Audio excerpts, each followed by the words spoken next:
Join us this new year for new conversations at the Commonwealth Club.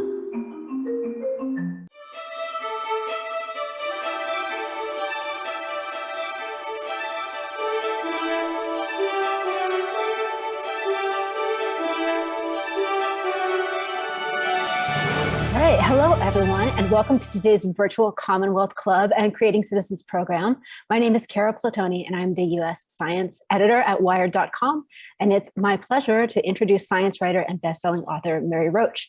Mary's new book is Packing for Mars for Kids, and it's a guide to the strange, frequently gross, but always awe-inspiring realm of space travel and life without gravity. So tonight is going to be really fun.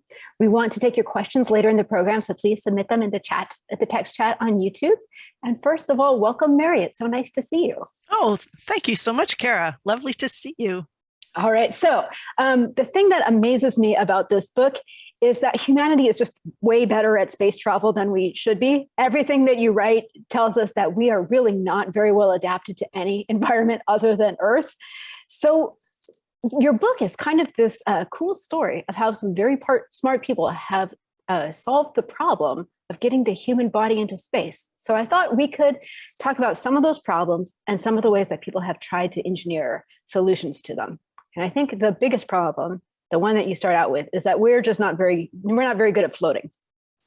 We're not good at floating. No, we evolved for Earth gravity. And when you take that away, when you take away gravity, every machine on Earth stops working. Just about, not everything, but a lot of things stop working, including the machine known as the human body. There are things that don't work that well. And what I loved, what was so fun to research was in the very early days, before any human had even gone into space, there was this period of hand wringing and like, what if the eye changes shape and the astronaut won't be able to see? What if you won't be able to swallow? What if food doesn't move along the alimentary canal? Like, what if we need gravity for that? What if, what's going to happen? So there was a lot of baby steps. It was sending little animals and primates up and, measuring the heartbeat and measuring, just making sure the system still worked because nobody knew. Yeah, so they were worried basically that what if the human body can't do normal human body stuff in this exactly.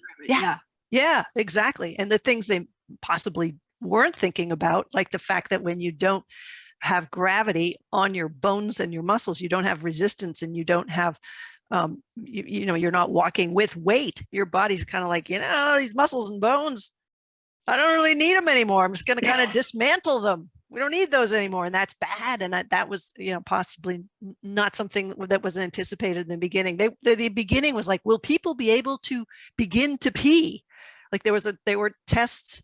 There was I wrote about it in the book. There was one of those zero gravity flights, where that does the trajectory like this. It was a smaller jet, not like the Vomit Comet, where when you go over and down, you have 20 seconds of weightlessness. And so they had these volunteers, I think it was the Navy did this, and they had them drink like 7 or 8 glasses of water before they went up, and then gave them like something to pee in while they were floating, just to make sure that they could initiate micturition. That's what they said, micturition being kind of a wonky military word, I guess, for urination. Anyway, so micturition. And they peed fine. Okay. They could pee fine. Thank goodness. So Thank goodness. Is the problem that on Earth, liquids move down? In space, with no gravity, liquid could go anywhere it wants to? Yeah, exactly. That's an issue, not starting to pee, which was the inquiry of that particular way back when experiment. However, though, with the bladder, the way the bladder works is as the fluid settles to the bottom and it starts to expand, the organ starts to expand, and there are stretch receptors. It's a kind of nerve that tells your brain, well, this is stretching to a kind of a scary point. That means it's getting very full and you need to empty it. That's how we know we have to pee. Well, in zero gravity, in weightlessness, the material, the urine doesn't collect. and it kind of goes all over the bag that is the bladder. And so you don't get that signal when you should. And then it can get so full that you can't start to pee. And that's a self-catheterization situation on the spacecraft. Yeah. No, okay. So there's that problem. There's the problem of, will astronauts lose their muscles because they don't have to do any work to lift things and to move around? Right. What about the problem of, do people get sick in space?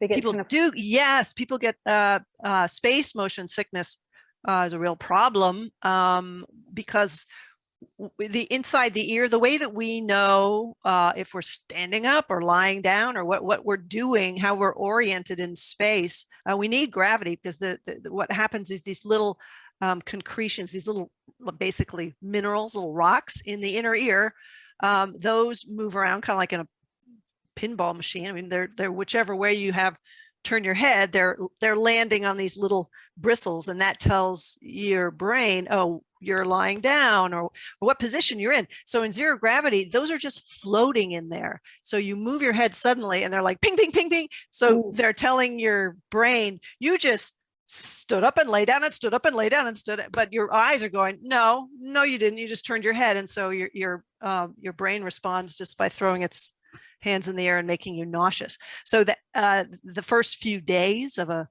mission, the astronauts tend to be pretty sick.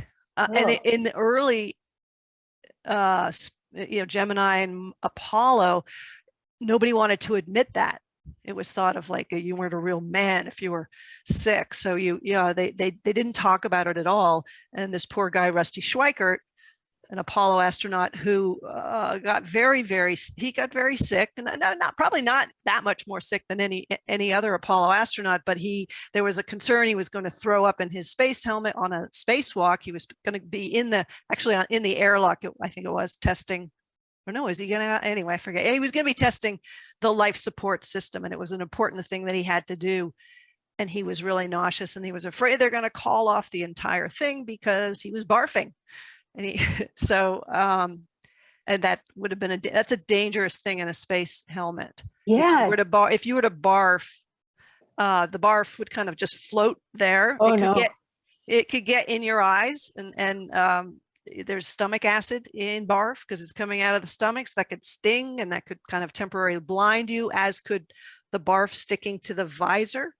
Because when there's no gravity, the barf, I mean, if there were gravity, you'd throw up and it would kind of go down to the bottom, which is gross, but not dangerous. Whereas in zero gravity, it would just kind of, and it would kind of cling, because when you take away gravity, now you have surface tension as the force that's determining what happens to these blobs of vomit or water or whatever it is that's floating around. So they kind of like stick to the eyes and the nostrils and the mouth, and you could breathe it in. And so it was a concern that that NASA had, and there were experiments where they were simulating, going on the simulated weightlessness vomit comet, as it was called, and that would be something they would test. And I know that in one of those tests, for the simulated vomit, they used Progresso vegetable soup.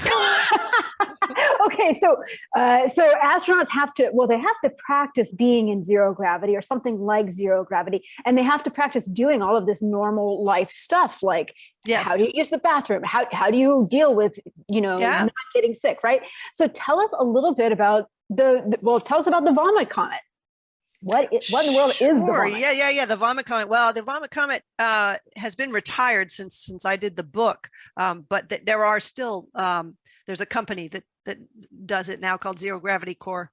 But it's basically a plane, like a big passenger jet plane that you would take to fly across country, but most of the seats are gone, and there's a few in the back where you sit when you get out to where they're going to do the roller coaster. It's just sort of like up and down, and like steep. Like, don't look out the window. Plane heading steeply toward the ground. The plane is going like this? Going like this. The plane is going like, yes, exactly. And as it goes over and down, you have about 22 seconds where you are floating. You have no weight. Wow. And it is so awesome. You are a soap bubble. You're just floating, and your organs inside you are floating, and your hair is floating. And it's incredibly kind of physically euphoric and fun. And provided that you take the anti-nausea drugs that they give you beforehand, which is important. Otherwise, it goes from being like the most awesome day of your life to the worst day of your life. There was one guy on our zero gravity flight named Pat, and Pat, he was sick before we even started doing the roller coaster thing, and they took him and kind of took him floating to the back and strapped him in a seat, because you can imagine if Pat had thrown up where in the place where everybody's floating around doing their stuff, that vomit would have floated, or would have been everybody's companion on the flight for the duration of the flight. Oh no. Poor Pat. It would have come back down, because well, you go over and down, and then the plane pulls out of the dive, thankfully, and comes back up, and now you have when they're accelerating going back up, now you have double gravity. So you're lying down in the plane, you weigh twice as much, you can't pick your head up off the floor of the plane because it weighs twice as much, or your neck, well, I don't know, some people's necks are strong, but I couldn't pick my head up. And then you're at one gravity, and then you start to float up into the air. Wow. So it's this bizarre, lying on the ground being super heavy, and then everybody just sort of rises up. It's like some weird, I don't know, what's that religious thing where people where they float? No. Like where everybody's supposed to float. I don't know. There's a word for it. So, but someone will write in with it. Maybe something. Somebody anyway. will chat us. So you have 22 seconds where everybody's floating, and then 22 seconds where you're super heavy. And then in those 22 seconds, are they trying to do science experiments, or are they just flying around? Yes. What's happening? They're often they're testing things, because for example, the zero gravity toilet that was tested.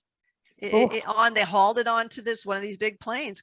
Anything that you're going to send up into space that has to function without gravity, be weightless, that's got to be tested. So everything gets hauled over onto one of these planes and flown, and the 22 seconds at a time, they're testing it.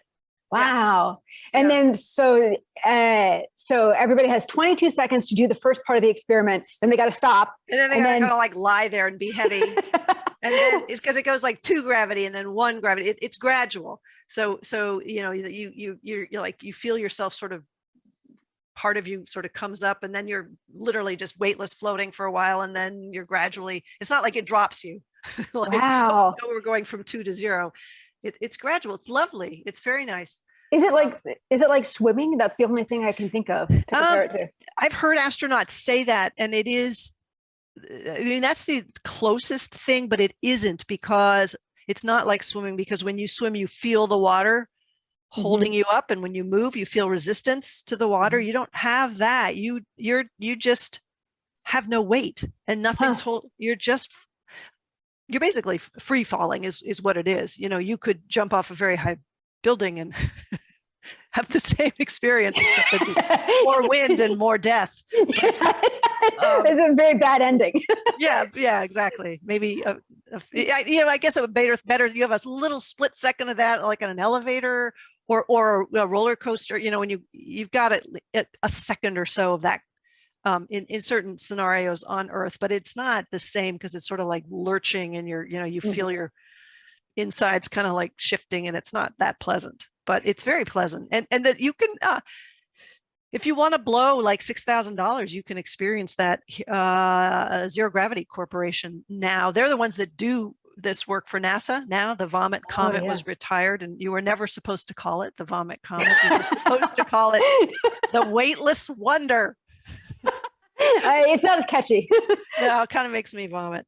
Is there any other way that astronauts can practice for space before they get to space? Yes, they do. They do use it. There's a giant swimming pool, like huge swimming pool at, there's a couple of them, but one at Johnson Space Center, where astronauts do most of their training.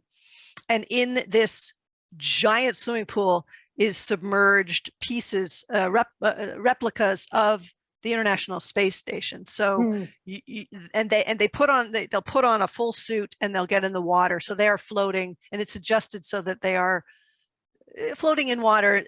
So it approximates Mhm. weightlessness, so they can move through, there's all these handles and footholds, and they rehearse over and over and over, step by step, second by second, how they're going to move. Like say they're fixing a solar panel or something, they've got to go outside and move along the outside, traveling 17,000 miles an hour. I mean, you look down, you're like, ah.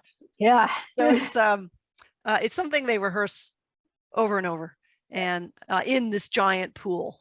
That part sounds fun. I'm not so sure about 22 seconds of free fall in a plane, but that part sounds cool. Oh no, you would love it, because Really? they give you the good, it's like the patch behind the ear. It's an intense version of that.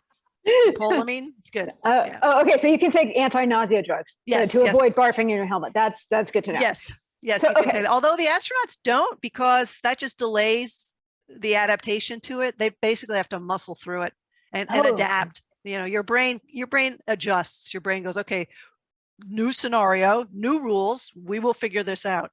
So the brain does adjust, and but it's kind of like going to sea. I think you have a couple of days of being seasick as a sailor, and then you kind of get your sea legs, as they say. So that's interesting. Yeah. They got to kind of tough it out for the first few days. They do, yeah. Adapt, yeah. Okay. Yeah.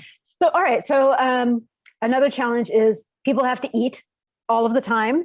If you're going to send them to Mars or somewhere really far away, you have to pack a lot of lunch. So let's talk a little bit about space lunch. Here on Earth, my number one requirement for food is that it be delicious. I think space food is different. What qualities do you want in a space food? Yeah. Well, in the early days, Gemini and Apollo, that space food, it was designed to constipate you, and I'll tell you why, because there was no toilet. Oh no. So the astronauts, particularly on a short, say matter of days mission, their goal was just to not have to use, what you had was a bag to go to the bathroom. You had to poop, a bag with a little adhesive peel and stick ring that you slapped on your butt, and you went in the bag. Anyway, so the food was specifically designed. It was highly processed, no fiber, no, none of the stuff that ends up in your poop.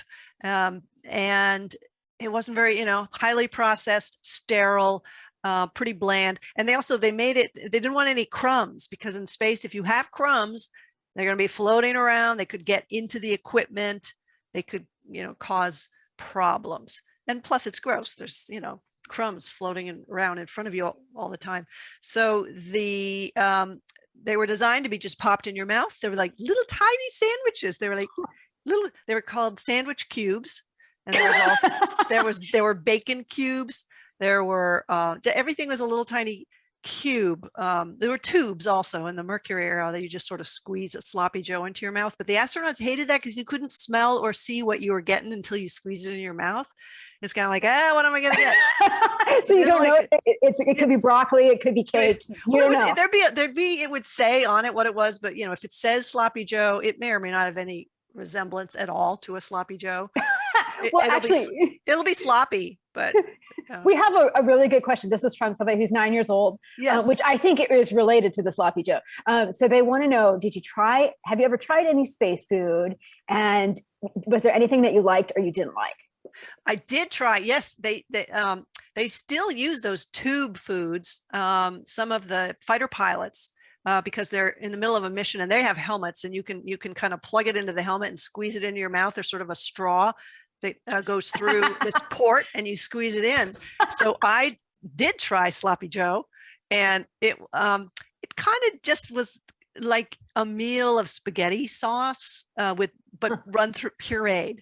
So, just not very fun to eat, because there's nothing to chew, right? Everything. Because it's not like the bread part, and then it's just like it's all mixed. It's like they put a sloppy Joe in a blender and then put it in the tube. Things that worked well, like the applesauce, is basically applesauce. That was fine. The applesauce was good. I know that these days the food is much more. It's more normal. Like they figured out, look, if it's a little bit gloppy, and you eat carefully, it'll stick to the spoon, or you can, it doesn't have to be these little cubes, and the cubes were coated in this oil to prevent crumbs. Nobody liked them. They were like fly into space and come right back down. So everything's kind of like a sticky little, like a brick of food. like this, like the coating would stick to the roof of their mouth. It was gross. But that there's an astronaut, Story Musgrave, who he went up on, I think it was the shuttle, maybe the ISS, maybe. Anyway, but he really liked the shrimp cocktail. And because the shrimp cocktail is kind of like shrimp cocktail, there's not much you can do to wreck shrimp cocktail. So the astronauts would get all these choices to choose, for their menu. And for breakfast, lunch, and dinner, he was like shrimp cocktail, shrimp cocktail, every single meal. And I'm like, I'm with you, because I've tried some of the other stuff. And it's not so good. It also tends to be bland, because particularly for the long missions, if something is very flavorful, you kind of, it has a limited amount of time where you're going to enjoy it. It's just like, oh, not that again. It's too intense. So it tends to be bland. That's why on the International Space Station, there's all these little bottles of condiments, like hot sauce, tubes of pesto. People bring their own delicious spicy thing, as long as it's considered. It has to be. I think they have to test it, make sure it's sterilely packed, and like it's not gonna.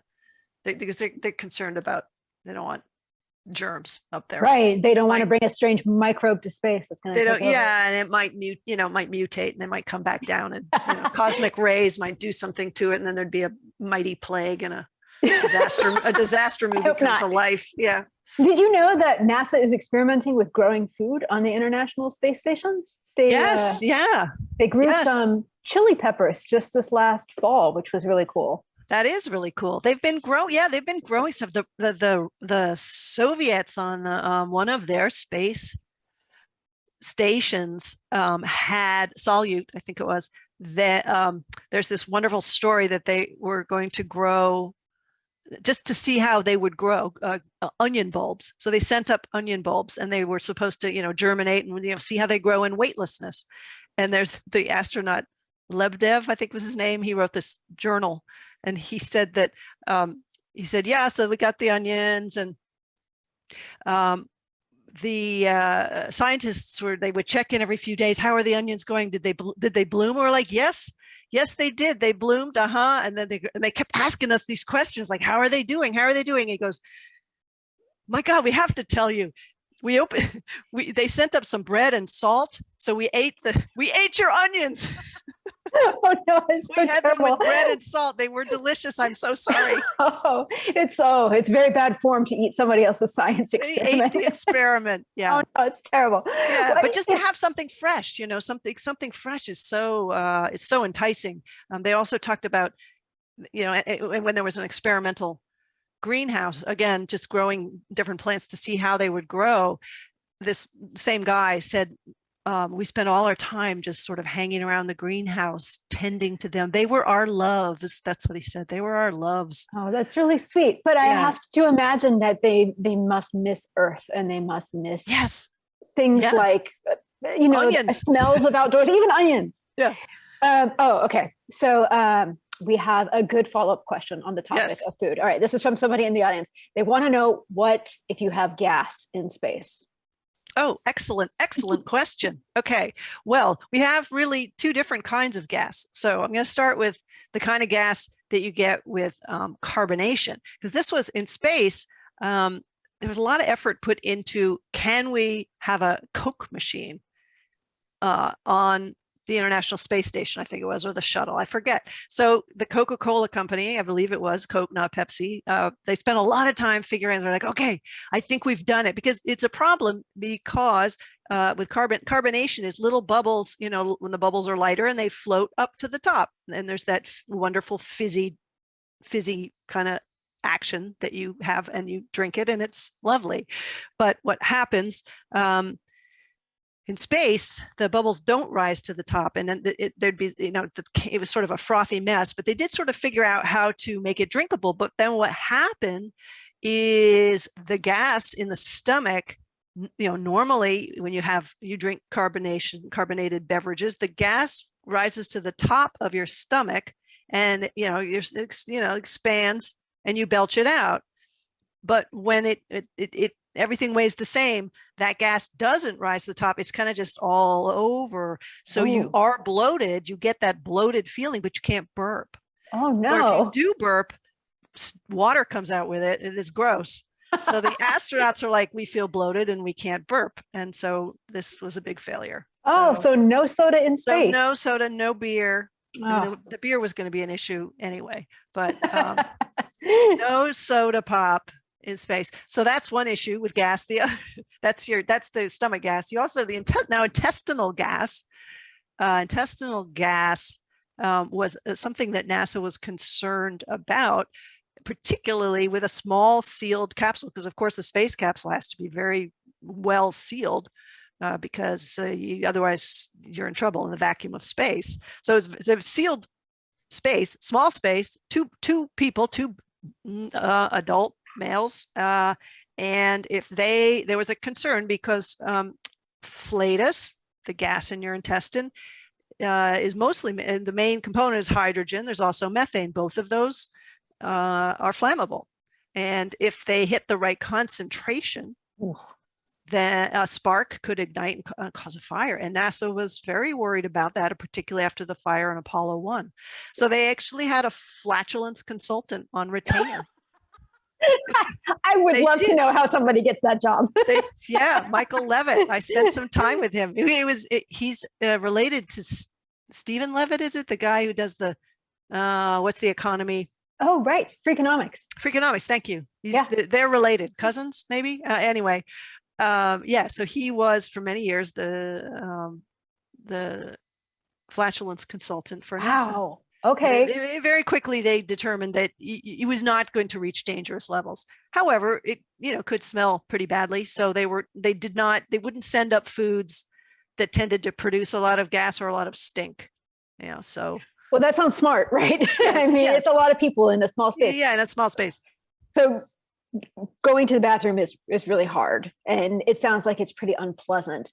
Without getting too, mildly gross, but not too gross, tell us a little bit about some of the ways people have tried to solve this problem, because you can't hold it forever, right? Or can you? I spoke to Jim Lovell, he of Apollo 13 fame.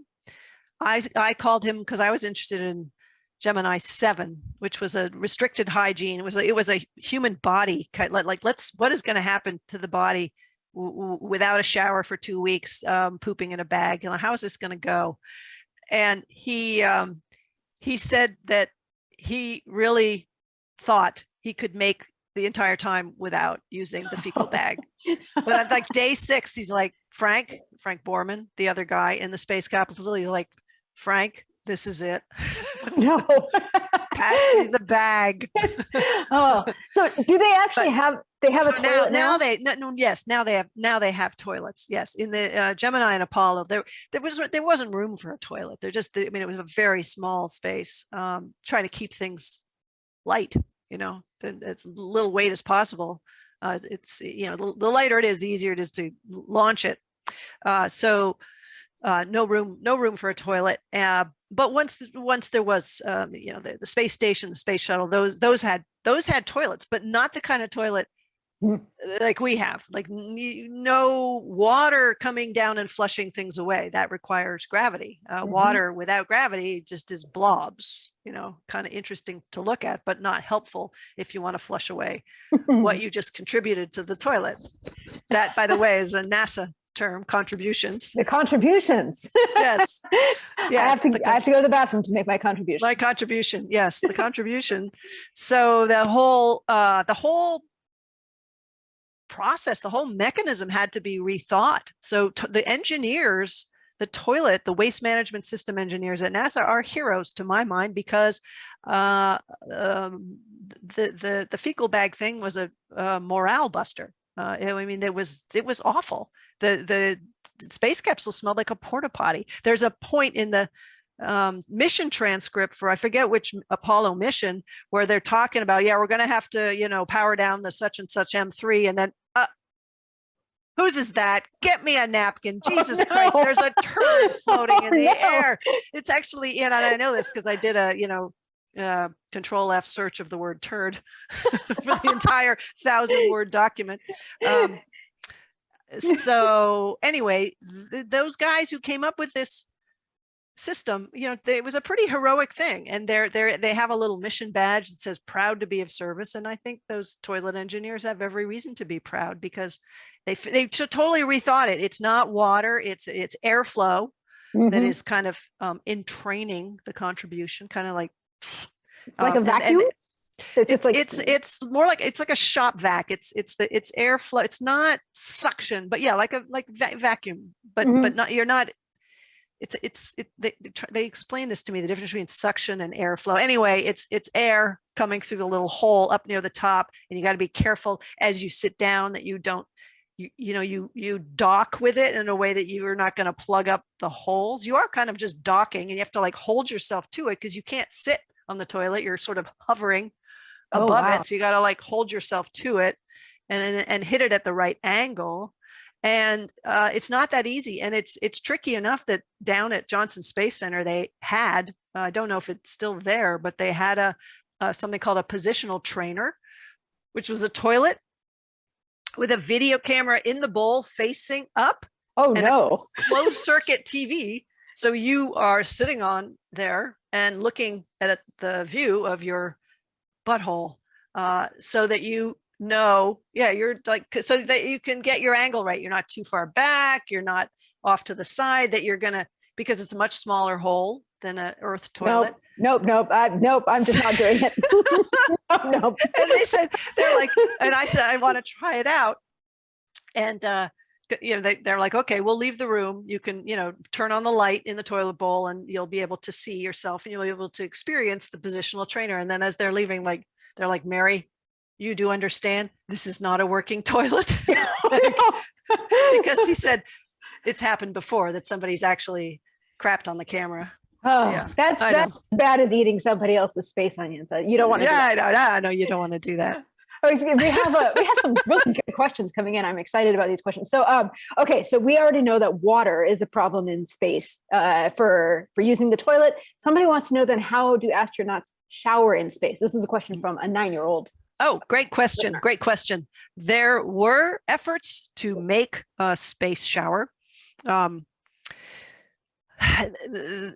They were all failures, basically, because the water would come out.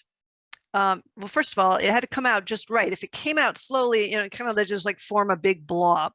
And if it came out too hard, it would hit your body, bounce off, and then little tiny blobs of water would go all over, and you had to chase them down and make sure you got them all, because you don't want like bits of water getting into the electrical system.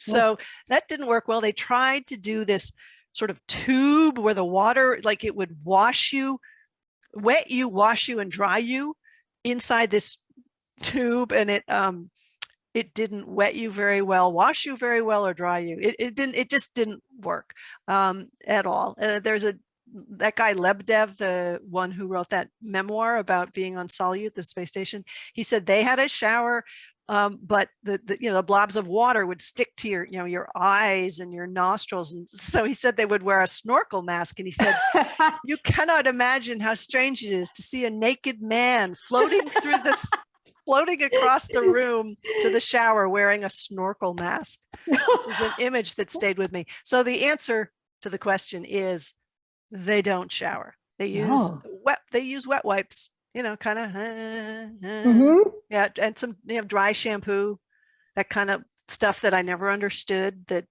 kind of like kitty like litter, powder. Yeah, powder kind of, I guess, absorbs the grease, sort of like that. There's some sort of dry shampoo, and they just wipe clean. Wow. Yep. Could they skip it? Could they just say, I'm not going to bathe and I'm not going to change my clothes, and I'll just stink for the whole trip? I think they kind of did that. Well, with the Gemini and Apollo, they kept their suit. They were supposed to keep their pressure suit on the whole time, because if there were a leak, and the air pressure was getting dangerously low, they would be able to inflate the suit and they'd be safe. So they were going to, for that Gemini 7 restricted hygiene flight I talked about that Jim Lovell was on and Frank Borman, they were supposed to wear those suits the whole time, and it was just too gross. They finally said, okay, NASA said, okay, one of you can get out of it and be in your long underwear, and the other one keep one on. So they traded back and forth. And Jim Lovell said that his son after that would always say, my dad orbited the Earth in his underwear. That's great. Who has to wear the clothes today? Yeah, exactly. Okay, so this is a great follow-up question. This is from a 10-year-old listener. They want to know, do you sweat in space? You do sweat. You sweat if you're exercising, and the astronauts, because they're worried about losing bone and muscle, they have to do weight training, and they do a lot of exercise. So they do work up a sweat just as they would on Earth. And it's very important for that. It's very important to have lots of fans, because if you're exercising, you're giving off heat and moisture, and if there's no gravity, there's no convection, there's no, like, the lighter, the hot air rises and goes away from the body and the cooler air would come in. It just hovers. It's like being in a super humid, like Florida, 98% humidity day. So it would just kind of hover there and you would overheat. So they have fans everywhere. That, like, fans are very important on the spacecraft. Right. It's not like you can't just like crack a window, right, to cool off. Yeah, exactly. So yeah, you have to, and if you're sleeping and you're not in a good spot where the air is going to be circulating, your exhalations, the CO2 that, the waste air that you're exhaling kind of just hovers around you. You can get headaches, and so you want to make sure you're near a fan. Wow. Okay. Yeah. So there are lots of challenges to overcome. I think one of the last ones that I wanted to ask you about is, it seems to me that one of the big problems about people is other people. So do astronauts get annoyed or like tired of being in this little tiny cabin with all these other people? Yes, the answer would be yes. They there's something there's a name for it. It's called irrational antagonism.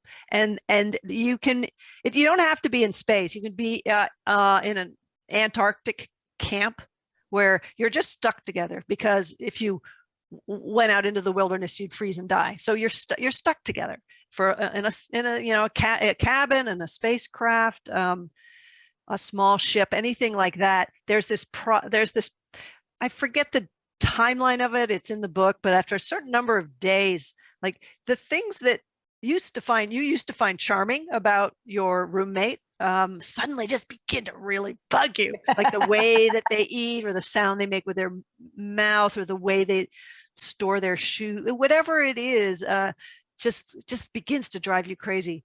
And I spent some time with these two guys who'd been on Mir together and famously didn't get along, to the extent that the mission ended early and one of them came back down. Oh my gosh. Yeah. And I met with them on a replica of Mir, because I thought it would be interesting to, like, see them in the space. They get along fine now. They were great, but they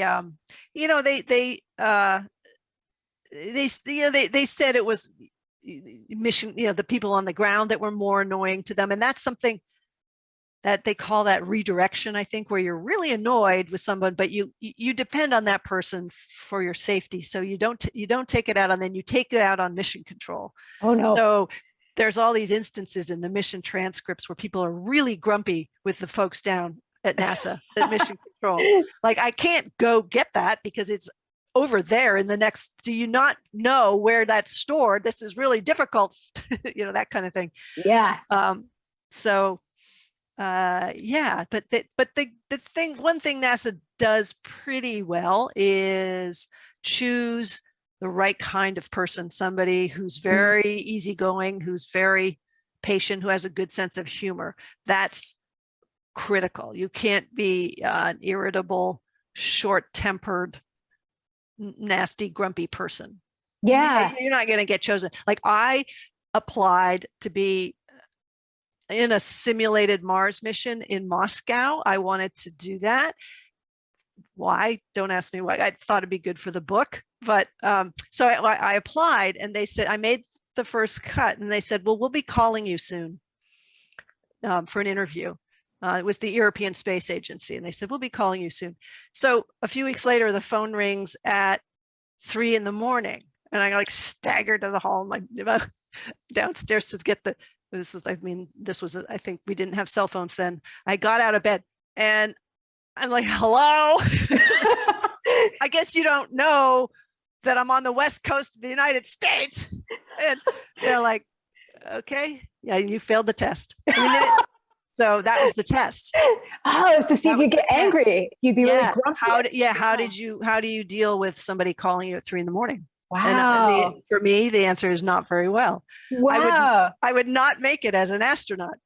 Wow. I'm so glad you brought it up, because I was going to ask you for some career advice, because I think there are probably people listening to us now who would like to one day go to space. Yes. And I was going to say, so what should they learn, or what should they practice, or what kind of qualities should they have as a person? So one is you got to be really nice. You got to be kind of calm and patient. Here's an example. Okay. Yeah. Peggy Whitson, Commander Whitson. I was supposed to interview her at some point, and I was just listening in on the conversation back and forth between her and Mission Control. And I was reading a transcript or something. Anyway, I was privy to a conversation between her and Mission Control where the people in Mission Control said, "Oh, Commander Whitson, all those photographs that you took earlier, we can't find them." And she just calmly and it was clearly like a whole morning's work. And she just goes, "That's fine. I'll do them again." Wow. And I would have been like, "Are you kidding me? Look again. Do you know how long that took?" So you have to be the kind of person who just is unflappable and calm. Also, not just so that you get along with the other astronauts, but also so if there's an emergency, you can kind of keep your wits about you and deal with it in a calm way. So that's, I don't know if you can make yourself be that person, and they find ways to kind of test you without you knowing it, like the phone call that I got. And then there was another case where there was a guy who was applying to be an astronaut, and they said to him, "Yeah, so we're going to need you to fly an F4. We're going to train you on flying, this fighter jet." I think it was an F4. And so, there'll be someone with you on board, and but we need you to kind of just see if that's something you could do. Well, they had no intention of having this guy fly that plane, but it was just like, are you willing to try that? Is that something? Will you say yes? What will they say? Wow. So that was a test. Yeah. Okay. So you have to be kind of daring. You have to be up for a challenge. Yes. You got to be up for a challenge. You got to be brave. What about, there might be some people who are listening who are like, space, no way. I like bathrooms. I like showers, but they want to do something that would be helpful. They would like to design something for, yes. What do you think, what do you think somebody should invent that would make space life better for the astronauts of the future? Wow.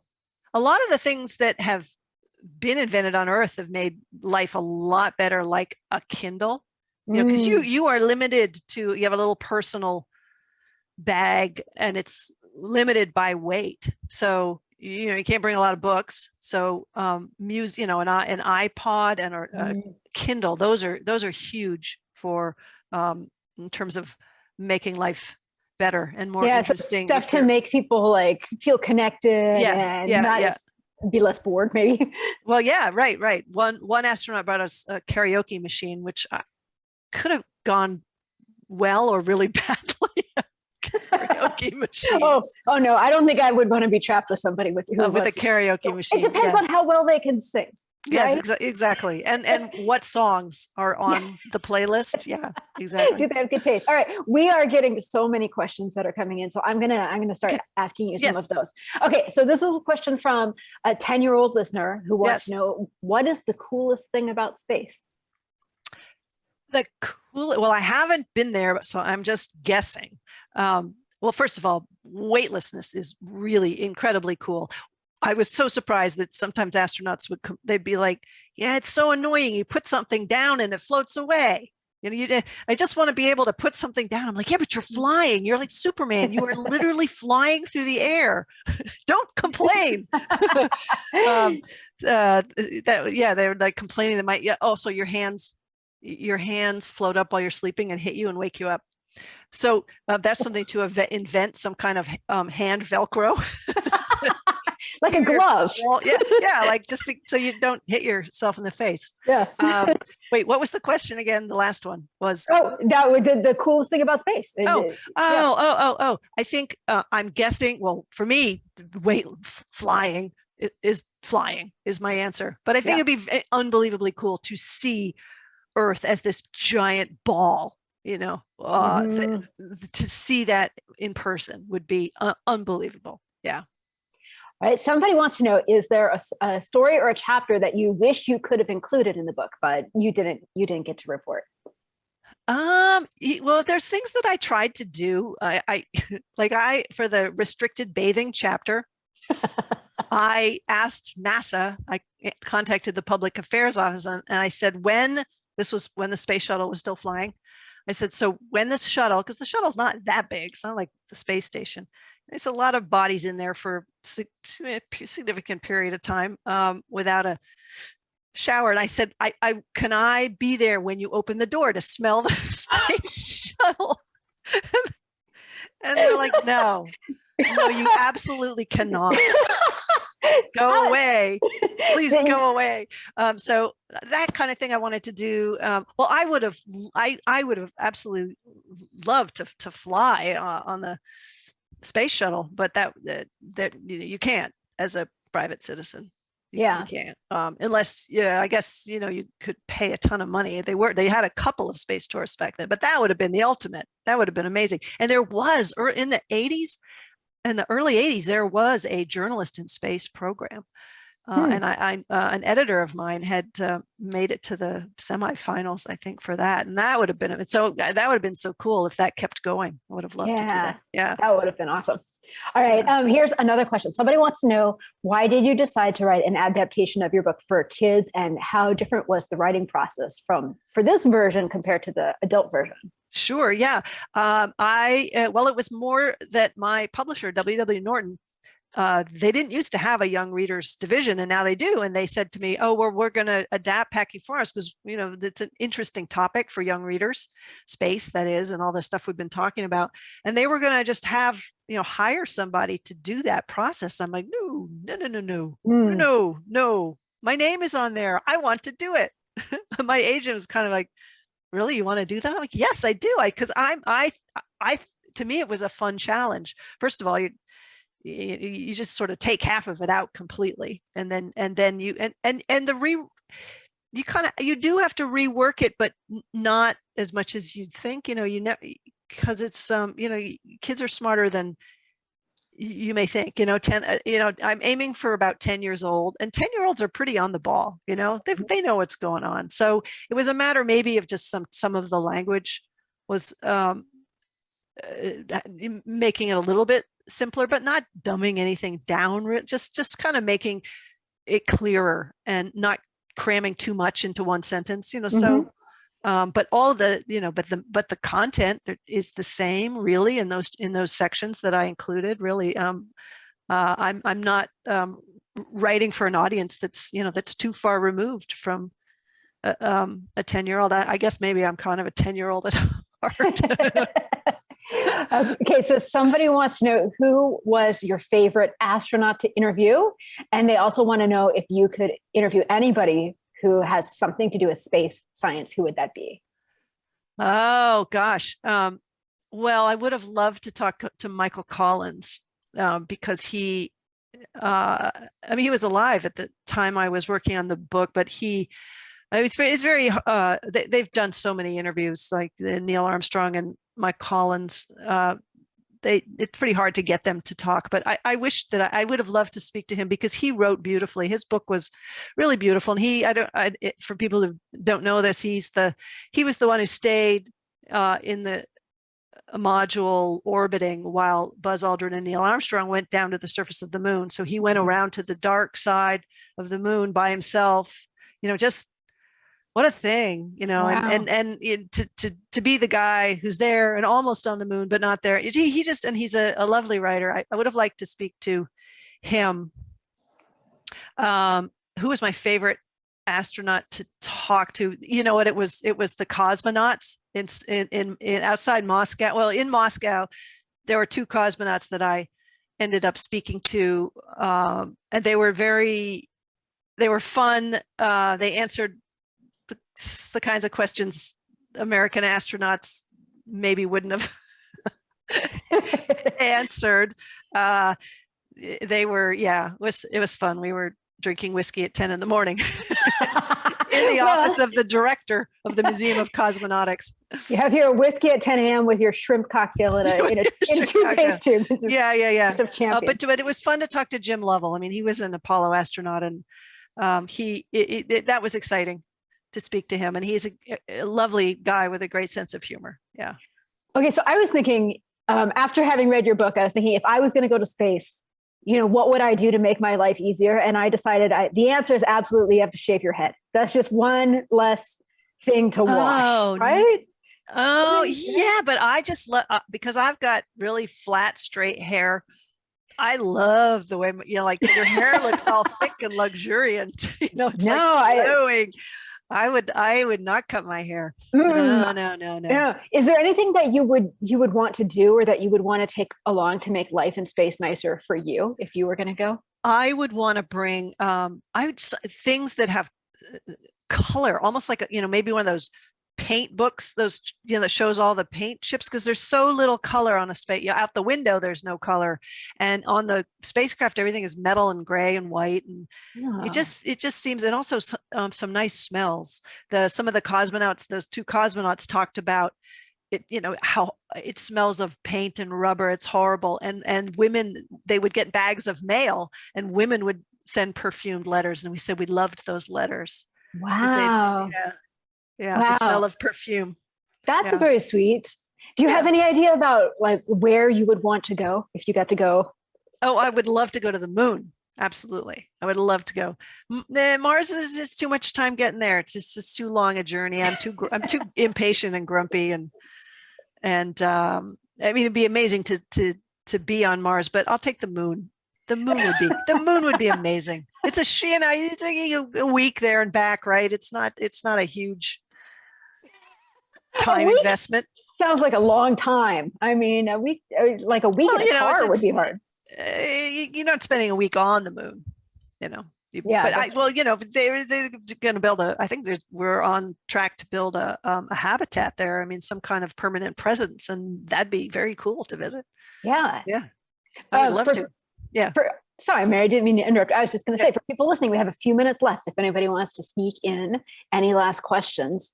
I was thinking, where would I like to go if I could go anywhere? Everywhere I thought of was just too dangerous to send people. But I recently found out that there might be little diamonds all over the surface of Mercury. Have you heard about that? What? Yeah, isn't that amazing? Really? Yeah. Diamonds on the surface of Mercury? Yeah. Because it's so hot, and it's something. No, it's the pressure that would make diamonds. How would that? Yeah. Well, so on Earth, the way we get diamonds is they form underground from all the pressure of Earth, the pressure of something heavy on carbon. On Mercury, there's a lot of carbon on the surface, and all of these asteroids have slammed into it. Oh, so it's an instant diamond. Yeah, they call them shock diamonds. Whoa! Whoa! Can't go because it's too hot. Yeah, right. Right. It would be uncomfortable. But how amazing! Yeah, I mean, cool.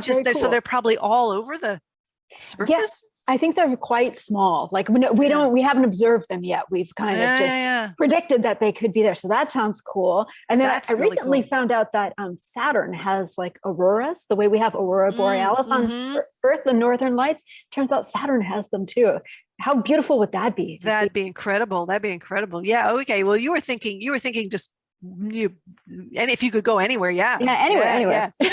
Yeah. No restrictions. Okay, so let me ask you this is a question from me.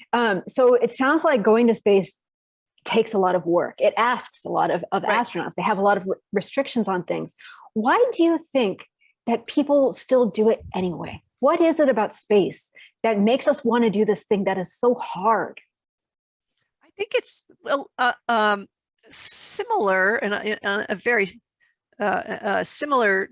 I mean, space is on a much larger scale, but when I like to go backpacking, and backpacking is, you know, you can't prepare a delicious fancy meal. You can't bring along an espresso machine. You're sleeping on the cold, hard ground. You're not going to sleep very well. It's a little uncomfortable. Your feet hurt, you know, so there's a lot of inconvenience and pain, but you get to this place where you know, there's no one else there. And you look, and it's just beautiful. And the stars are incredible and no one else is around. And you don't care that it was uncomfortable and that you didn't get that much sleep last night, because it's so beautiful and so different. So I think, and I don't know, I'm the kind of person that's always drawn to kind of the empty places on a map, because I think, what's there?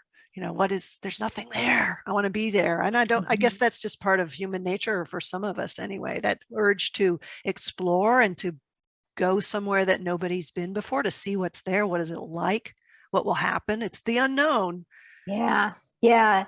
I think, well, your book is called Packing for Mars. And I think we're going back to the moon next. Yes, and then yes. next stop after that is Mars. And so just as we close, I'm wondering about your thoughts about what it will be like for astronauts to go to Mars, truly one of the big empty places on the map. Yeah. Oh, I think that, I mean, astronauts are people who want to explore. And for a long time now, they really haven't been able to explore. They've been able to, you know, they've been in low Earth orbit, which is cool, but it's not the same as going to the moon for the first time or the fifth time, whatever.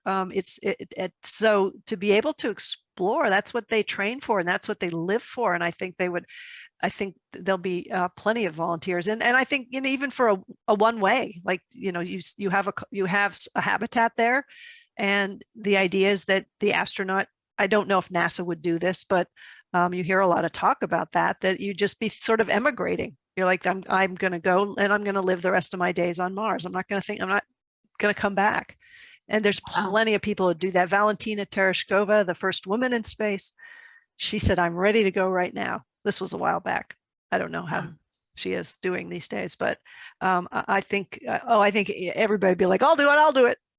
Wow. Yeah. Really? Would you do it? Would you say, I'm going to take a one-way ticket to Mars and goodbye, everybody? No, not me. No, I'll go to the moon for a week, but no, I wouldn't. I love the Earth. I mean, just the feeling of, you know, a warm breeze or the sun on your skin. And I don't know, nature, just it's an incredibly beautiful planet that we live on. No, I wouldn't want to leave that behind. Is going to Mars, is it even harder than sending astronauts to the space station or to the moon? It's much further away, right? It's much further away. Yes. And there's just a lot of challenges. Also, you're exposed because it takes a long time. You're to get there. You're exposed to a lot of cosmic and solar radiation, which is no one's quite sure how deadly or dangerous that is, but you know, the habitat on Mars will have to protect you. It could be underground or part of it dug into the soil. I mean, there's you know, it's an indoors life.